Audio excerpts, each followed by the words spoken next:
ஜீவவசனம் கூறுவோம், சகோதரரே சேர்ந்தே எக்காலம் ஊதுவோம்.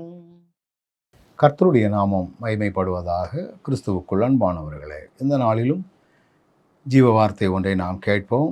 யோவான் எழுதின சுவிசேஷம் 4வது அதிகாரம் 21வது வசனம் இப்படி சொல்லுகிறது. அதற்கு இயேசு, ஸ்திரீயே, நான் சொல்லுகிறதை நம்பு. நீங்கள் இந்த மலையிலும் எருசலேமிலும் மாத்திரமல்ல, எங்கும் பிதாவை தொழுது கொள்ளும் காலம் வரும். இங்கே சமாரியா பெண்ணோடு ஆண்டவர் பேசும் பொழுது பயன்படுத்தின வார்த்தைகளை குறித்து இங்கே சொல்லப்பட்டிருக்கிறது. எங்கும் பிதாவை தொழுது கொள்ளும் காலம் வரும். இன்னைக்கு ஆண்டவர் சொல்லக்கூடிய ஒரு வார்த்தை இதுதான். இன்னைக்கு ஆண்டவரை தொழுது கொள்வதற்காக எருசலேம் தேவாலயத்திற்கு சென்றார்கள். வருடத்திற்கு ஒரு முறை அந்த எருசலேம் தேவாலயத்திற்கு அனைவரும் செல்வார்கள். ஆனால் இங்கே என்ன சொல்லப்பட்டிருக்கிறது? எங்கும் தொழுது கொள்ளும் காலம். ஒரு குறிப்பிட்ட இடத்தில் மட்டும்தான் ஆண்டவரை தொழுது கொள்ளுதல் என்று அல்ல.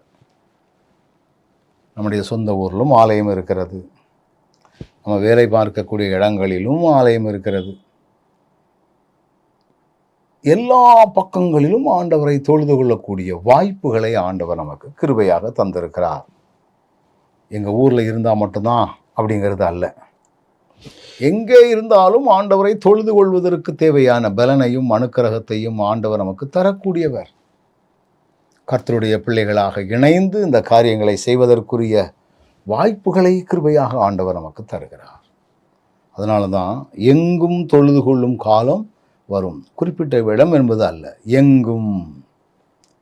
எங்கே என் நாமத்தினாலே 2-3 பேர் கூடியிருக்கிறீர்களோ அவர்கள் மத்தியில் இருக்கிறேன் அப்படின்னு சொல்லியிருக்கிறார்.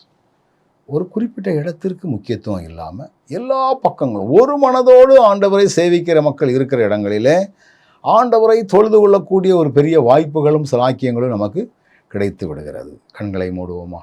நல்ல ஆண்டவரை, எங்கேயும் நாங்கள் உம்மை தொழுது கொள்ளலாம். எனவே நாங்கள் குறிப்பிட்ட இடத்தை சார்ந்து கொள்ளாமல் ஒரு மனதோடு உம்மை தொழுது கொள்ளக்கூடியவர்களாக நீர் எங்களை உருவாக்கும். தொடர்ந்து உம்முடைய மகிமையான கிருபை எங்களை தாங்கட்டும், வழி நடத்தட்டும், ஆசீர்வதிக்கட்டும்.